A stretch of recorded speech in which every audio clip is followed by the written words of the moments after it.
Hola, soy José Mairazú. Formo parte del grupo de teatro independiente El Garaje de San Antonio de Areco, provincia de Buenos Aires. Y voy a desarrollar una guía básica de ideas y conceptos sobre la técnica de la narración oral. Alguien dijo alguna vez que la vida es como una leyenda. No importa si es demasiado larga, lo que importa verdaderamente es que esté bien narrada. En algunas culturas, los narradores espontáneos son considerados referentes culturales. Yo tuve la suerte de conocer uno, mi padre, el Negro Irazú, como lo conocían en el pueblo. Él era capaz de, con cualquier imagen, situación, crear una historia. Recuerdo una que siempre me acompaña.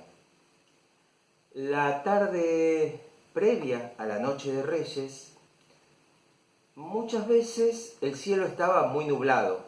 Entonces, en el patio, y mirando al cielo, me decía, ¿ves?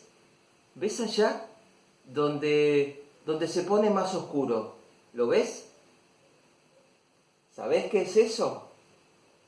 Son las pisadas de los camellos. Claro, los camellos que traen los reyes que vienen bajando. Y de ahí empezaba una historia. Todas las personas contamos cosas. Una anécdota, algo que nos ocurrió en la infancia, un sueño que tuvimos, algo que pueda ser importante o no. Y cuando lo hacemos, usamos todos los recursos de la comunicación oral. Lo verbal, a través de la voz, con sus matices, sus ritmos y sus intencionalidades. Y lo no verbal, a través de los gestos corporales, movimientos, desplazamientos, ademanes. El narrador deberá ser capaz de imaginar, de ver eso que está contando, de tenerlo dentro de sí para poder hacerlo verosímil. Es como si contásemos una película que vimos a alguien. Y lo que hacemos en realidad es contar esas imágenes que aparecen en nuestra cabeza, como si fuésemos o como si estuviésemos viendo la película en nuestra mente. Hay algo muy importante en la narración oral, que es el trabajo de edición. Para esto es necesario descubrir, conocer aquellas boyas o núcleos que permiten que la historia avance y que además también permiten que la historia pueda ser comprendida por el espectador. La edición implica también la posibilidad de deshacernos, desechar, quitar aquellos que consideramos innecesaria o innecesario para contar esa historia. Asimismo, nos permite cambiar el orden planteado en el texto escrito. Nunca hay que estudiar de memoria la historia que queremos contar. Lo mejor es, una vez editada, leerla muchísimas veces, para impregnarnos de esta historia, y después jugar con ese relato. Decirlo otras tantas veces. Y hay algo que es fundamental, escucharnos. Si tenemos la posibilidad de que alguien lo escuche o grabarnos. ¿Por qué? Porque en esa escucha van a aparecer aquellas voces o palabras que no correspondan a ese relato en particular. En la narración, las frases de inicio y final son muy importantes. Las de inicio porque dan un marco de referencia al establecer un lugar y tiempo donde se va a desarrollar la historia. Y las del final porque tienen que ser claras, precisas, dando un cierre definitivo a ese relato. Por eso, y entre comillas, no siempre hay que respetar al autor o la autora a rajatabla, porque ocurre que a veces el inicio, o el desarrollo o el final de un texto escrito no nos conforman a los fines de la narración que nosotros queremos hacer, no son los adecuados para la oralidad. Entonces tenemos el permiso, dado por nosotros mismos, de modificarlos, de cambiarlos, en función, como decía, de la historia que queremos contar. Si partimos de la idea de narrar una historia de la literatura, esta idea, este concepto de edición es muy importante, yo diría que es fundamental, porque nosotros partiríamos de una historia que fue escrita para ser leída, para llegar a una historia para ser narrada, contada, escuchada. Hace unos años me pidieron armar un espectáculo de narración oral sobre cuentos de la literatura gauchesca. Era para un campo recreativo que recibe a niños, niñas y jóvenes que hacen campamento. Después de leer bastante, seleccioné unos 6 cuentos y empecé con el trabajo de edición. En este proceso de edición, lo que finalmente hice fue tomar el personaje de un niño que aparecía en uno de los cuentos y convertirlo en el protagonista de todos los relatos. Mario, así se llamaba el niño, a lo largo de toda la historia, de todo el espectáculo, iba creciendo. En la primera historia, Mario todavía no había nacido y el protagonista es Don Toribio, su abuelo, que tenía una bombilla mágica. Decían que era mágica porque se tapaba cuando alguien, mientras tomaba mate, mentía. Y ahí, así, se descubría el engaño.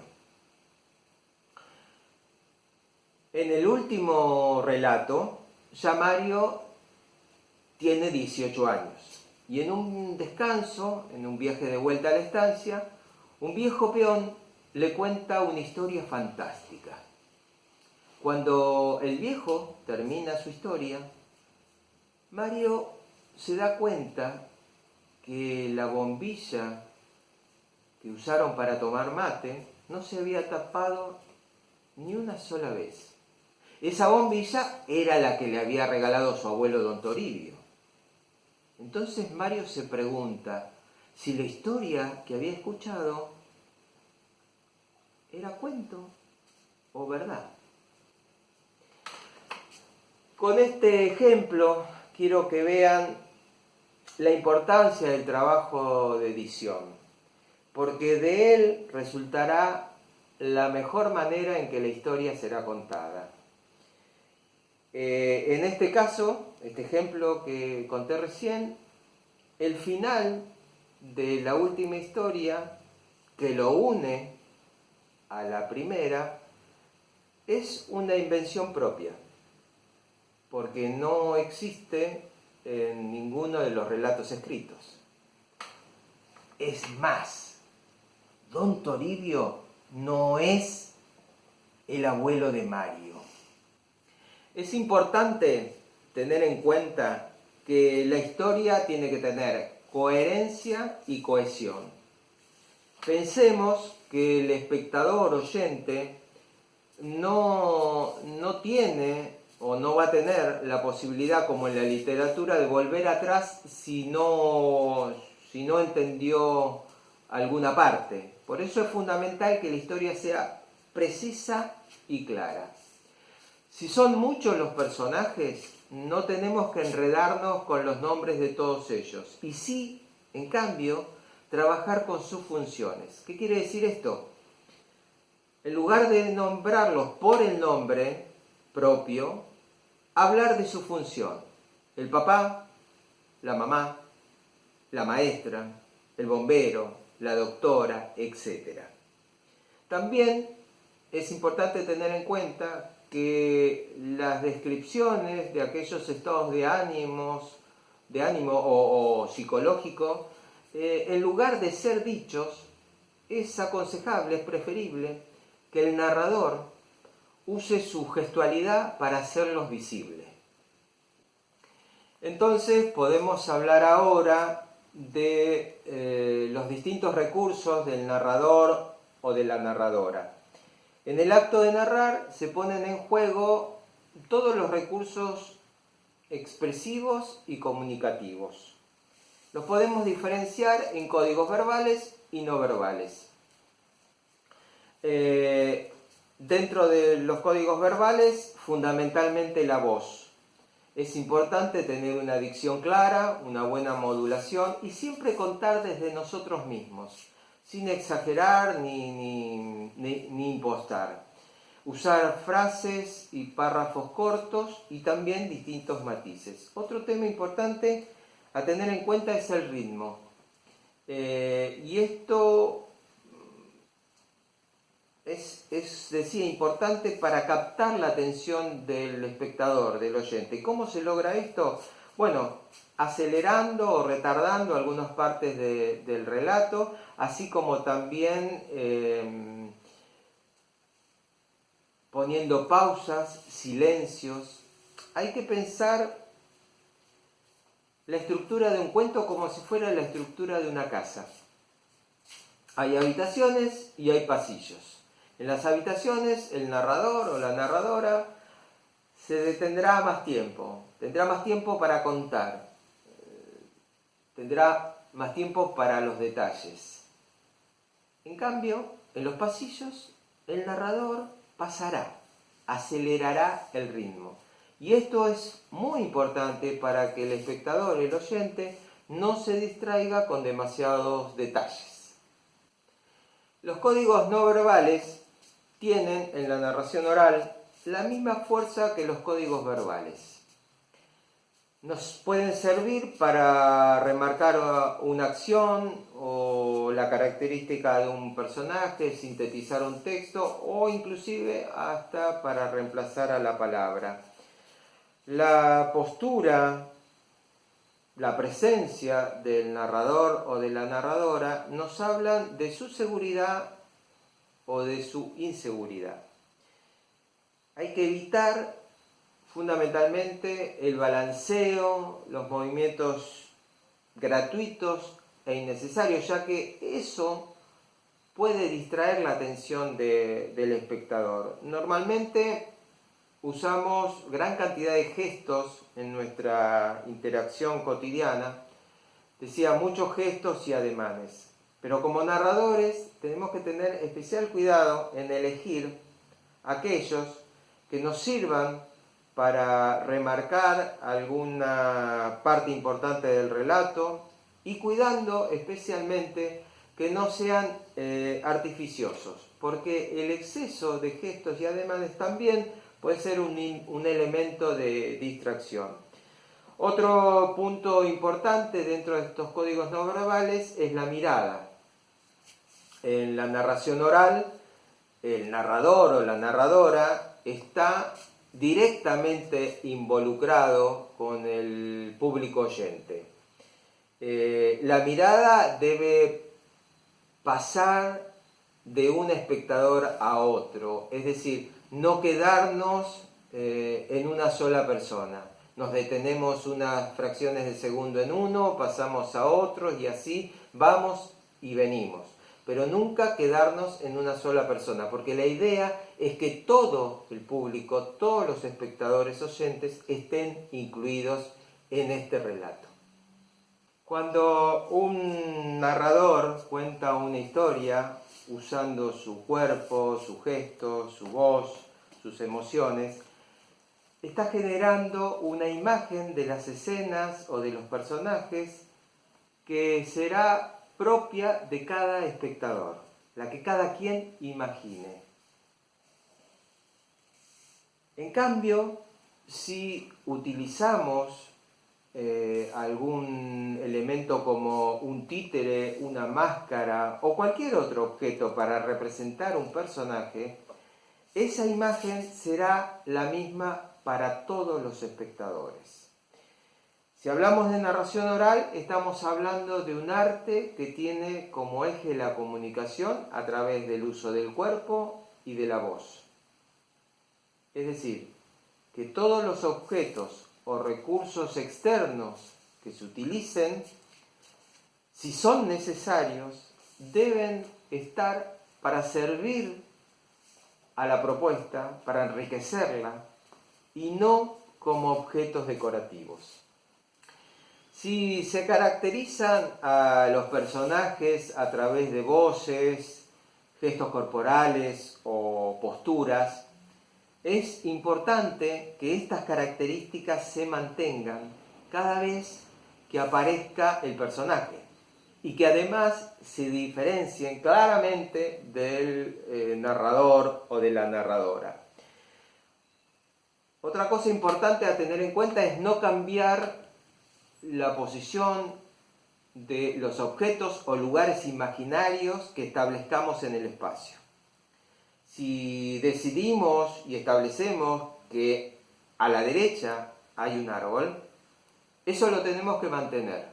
No podemos después hacer referencia a él a la izquierda, porque ahí estaríamos desorientando al espectador, al oyente.